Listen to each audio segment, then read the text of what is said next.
Hacia lo cierto tiene el placer de saludarte a través de tu amiga Adriana García.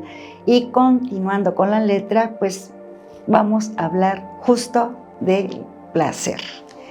El placer se relaciona con lo que nos agrada o gusta. Es la sensación de gozar, es deleitar los sentidos del cuerpo humano.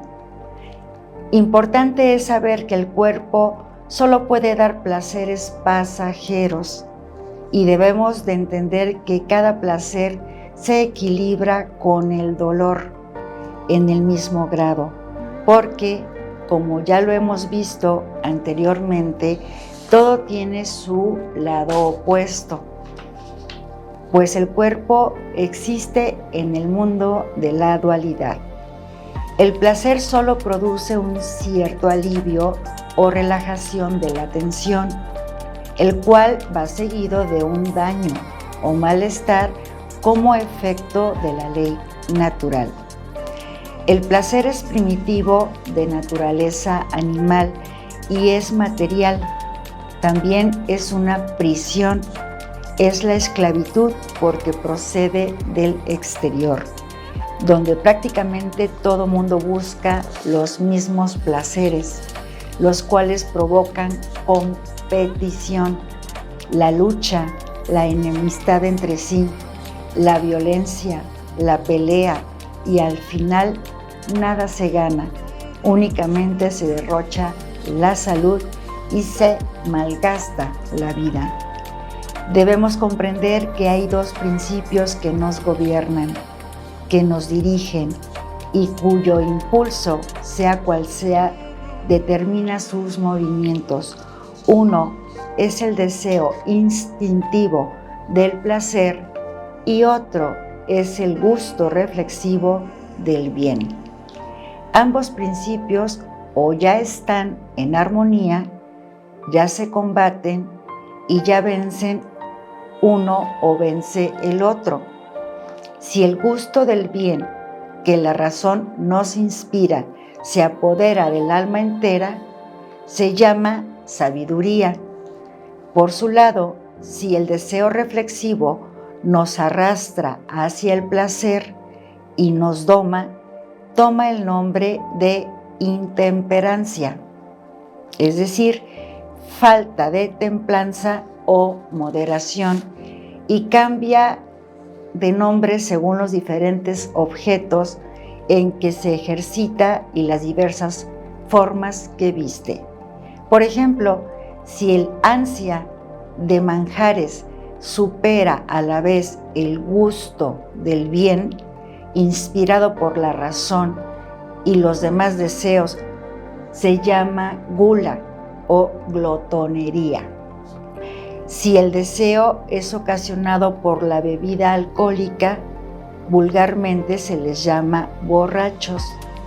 Así, quien es poseído por el deseo y dominado por el deleite, necesariamente busca en el objeto de su amor el mayor placer posible y se convierte en capricho, situación enfermiza.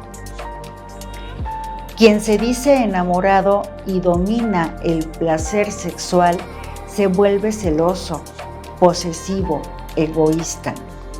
Aquí comenzamos a comprender la dualidad del deseo que causa dolor y como la gula, es decir, comer, por placer y no por necesidad, solo lo que el cuerpo pide para nutrirse moderadamente, provoca el dolor y malestares diversos en el estómago.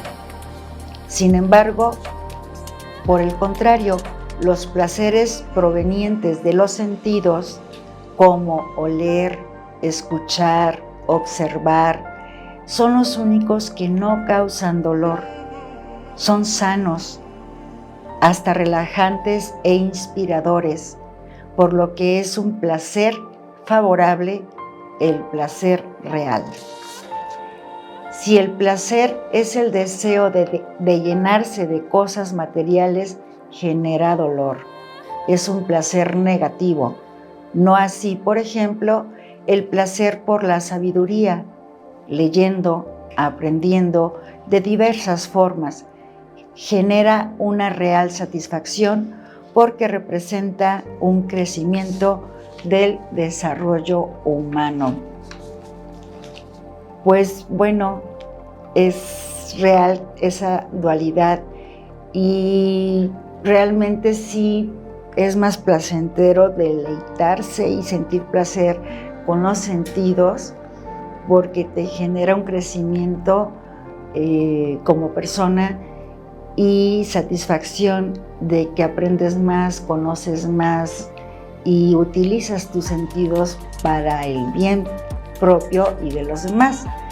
Y bueno, un placer de deseos de otro tipo, como físicos y materiales, moderadamente y hacerlos con conciencia, no instantáneamente, es también sano, pero el exceso o los excesos siempre son dolorosos.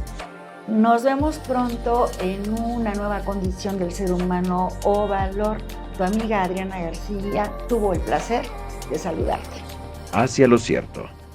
Tomo 850 pesos. Promoción mencionando que lo escucharon o vieron en plataforma, 650 pesos los 2 tomos. Comunícate con nosotros. Editorial Unisan 3336 152591.